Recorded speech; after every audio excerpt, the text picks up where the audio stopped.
இது பார்த்துட்டிங்க அப்படின்னா ஒரு 15 ஹெர்பல்ஸ் அரைச்சி உள்ளே சேர்த்து நல்லெண்ணெய் சேர்த்து நல்லா மிக்ஸ் பண்ணதுக்கப்புறம் ஸ்டவ் ஆன் பண்ணி ஒரு 35 மினிட்ஸ் அப்படியே லோ ஃப்ளேம்லேயே வச்சிடலாங்க. ஹை ஃப்ளேமில் வச்சோம் அப்படின்னா டக்குன்னு கரிஞ்ச மாதிரி ஆகி அந்தளவுக்கு ரிசல்ட் எதுவும் இருக்காதுங்க.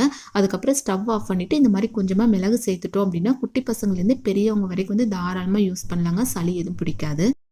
மிளகு சேர்த்து நல்லா ஆறுனதுக்கப்புறம் கீழே எடுத்து வச்சு இரும்பு வடச்சட்டிலையும் ஒரு 2 நாள் டிஸ்டர்ப் பண்ணாமல் அப்படியே விட்டுறலாங்க. நல்லா ரெஸ்ட்டில் இருக்கட்டும். அதுக்கப்புறம் வந்து நம்ம ஃபில்டர் பண்ணி பாட்டிலில் ஃபில் பண்ணிக்கலாங்க. இது வந்து நல்லெண்ணெயில் ரெடி பண்ணுறதுனால ஒரு சிலர் சளி பிடிக்குமான்னு நிறைய மெசேஜ் பண்ணுறீங்க. அந்த மாதிரி எதுவுமே இருக்காதுங்க. அந்த 15 ஹெர்பல்ஸில் ஒன்று கருந்துளசி சேர்த்துருக்கேன்.